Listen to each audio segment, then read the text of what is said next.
He stood there, frozen. The wine dripped from his hair, the sound of her laughter echoing through the grand ballroom. 200 pairs of eyes watched him, some with pity, others with amusement. And in that moment, as the woman he loved most in the world humiliated him in front of everyone, Daniel Foster didn't raise his voice. He didn't even blink. He just smiled faintly, that calm, knowing smile no one, not even Olivia, could read. Because what none of them knew was that the man she'd just called a failure, not worthy of her circle, was about to change her life forever. Not out of rage, but with the quiet power of truth. The night shimmered with luxury. Golden chandeliers, a soft orchestra, laughter that dripped with money. Olivia Caldwell was in her element, elegant, confident, untouchable. She was celebrating her company's biggest deal yet, an $800 million contract with a firm called Monarch Holdings. The press called her the woman who built an empire from scratch. Her success, her charm, her beauty, everything looked flawless. Except the man standing beside her, quietly holding her clutch, wasn't part of the story she wanted the world to see. Daniel, her husband of 8 years, was, in her words, just a small-time engineer. That night, as the CEO of Monarch Holdings was announced, Olivia waited for the representative to arrive.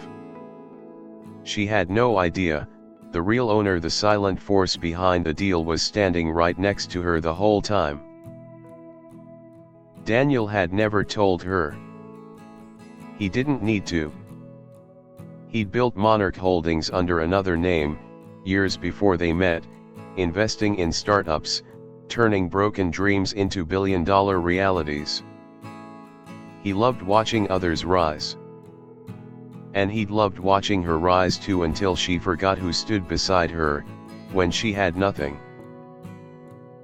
When the speech began, Olivia was radiant, her champagne voice captivating every ear.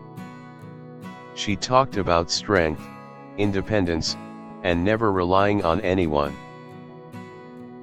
Then someone in the crowd, a man who used to work under Daniel, smirked and said loudly, "Isn't that your husband?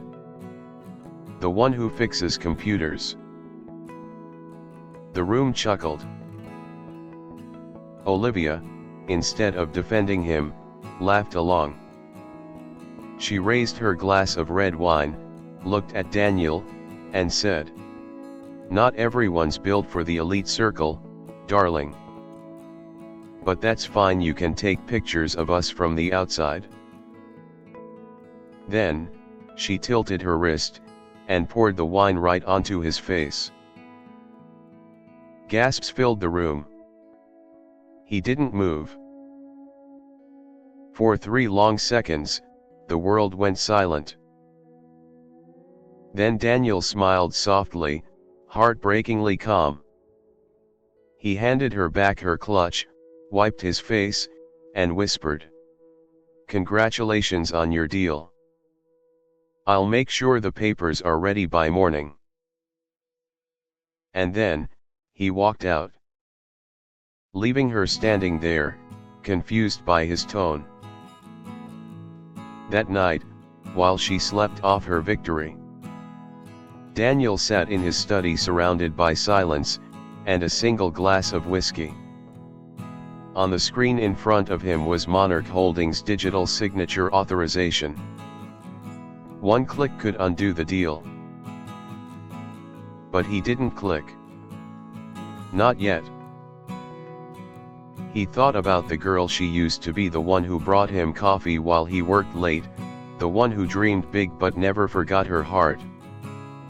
He hoped that girl still existed, somewhere beneath the diamonds and applause.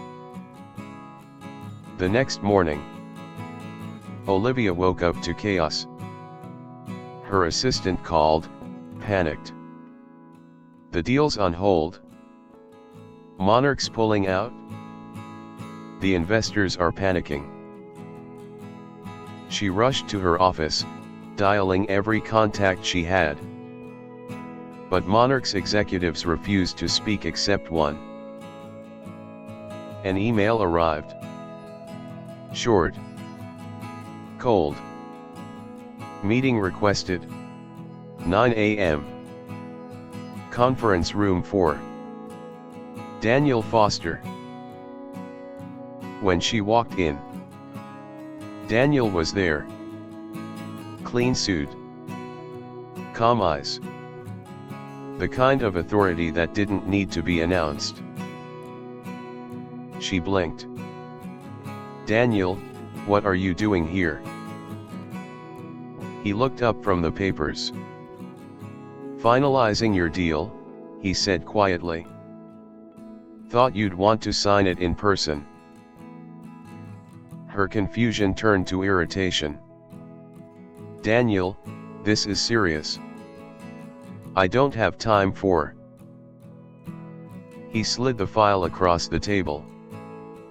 The Monarch Holdings logo gleamed on top. You were celebrating an $800 million partnership, he said softly.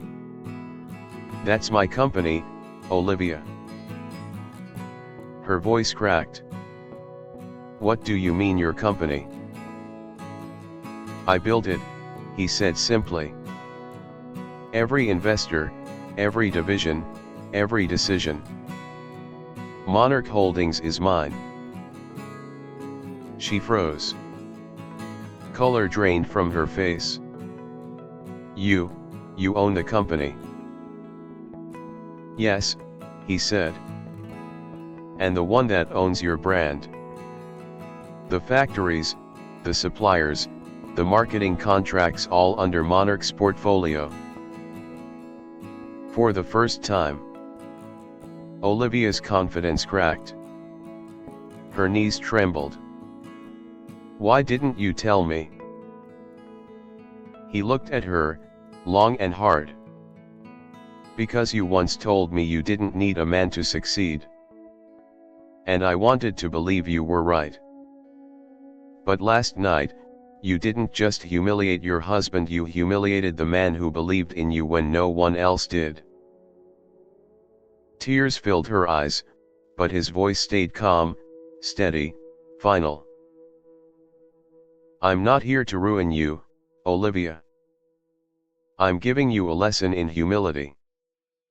You built your empire on power, but power means nothing if it isn't grounded in respect. He slid another document toward her termination of partnership. I'm pulling out of your deal. You'll still own your company, but without Monarch, your investors will walk. You can rebuild, but this time, do it with grace.